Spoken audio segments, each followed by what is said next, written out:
আরজিকর কাণ্ডে ক্ষোভে ফুঁসছে গোটা রাজ্য তথা দেশ। এই ক্ষোভের আগুন দেশ ছাড়িয়ে বিদেশের মাটিতেও ছড়িয়েছে। চারিদিকে শুধুই নিন্দা আর ঘৃণা। সবাই এখন বিচার চান, প্রকৃত দোষীদের শাস্তি চান। ইতিমধ্যেই এই মামলার তদন্তভার পড়েছে সিবিআই এর উপর। প্রকৃত দোষীদের গ্রেপ্তার ও কঠোরতম শাস্তির দাবিতে গোটা দেশেই রাস্তায় নেমেছে হাজার হাজার মানুষ। বিভিন্ন সমাজ মাধ্যমকে আন্দোলনের মাধ্যম হিসেবে ব্যবহার করছে নেটাগরিকরা। এরই মাঝে ফেসবুকের পাতায় সুর চড়ালেন বঙ্গাই কিরণ দত্ত। নিজের ফেসবুকের পাতায় বঙ্গাই কিরণ লিখেছেন, টাকা নিলে আমার মেয়ের সেটা ভালো লাগবে না, কোনো টাকা চাই না, বিচার চাই, জানালেন বাবা। এখানে যে বাবার কথা বঙ্গাই তুলে ধরেছেন তিনি হলেন তিলোত্তমার বাবা। আর এরপরেই কিরণ লিখেছেন, টাকা দিয়ে সব মেরুদণ্ড কেনা যায় না। এই কথার মাধ্যমেও কিরণ দত্ত তিলোত্তমার বাবার দৃঢ় মেরুদণ্ডের কথা বলতে চেয়েছেন।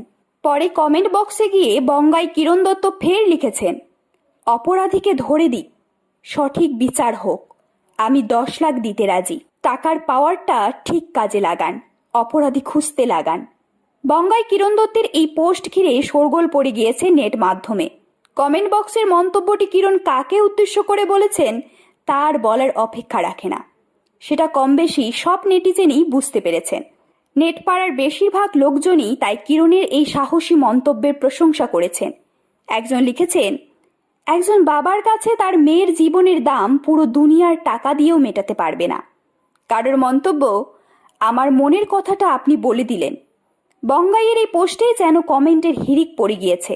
যেখানে তথাকথিত বেশিরভাগ কন্টেন্ট ক্রিয়েটাররা মুখে কুলু পেটেছে আরজিকর কাণ্ড নিয়ে, সেখানে বঙ্গাই কিরণ দত্ত যেন আন্দোলনের মুখ হয়ে উঠেছেন তার প্রতিবাদের ভাষা নিয়ে।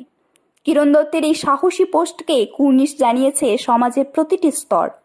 প্রসঙ্গত, আরজিকরে চিকিৎসককে খুন ও ধর্ষণের ঘটনায় সরব হয়েছে গোটা টলিউড। দেব তার খাদান ছবির টিজার লঞ্চ পিছিয়ে দিয়েছেন।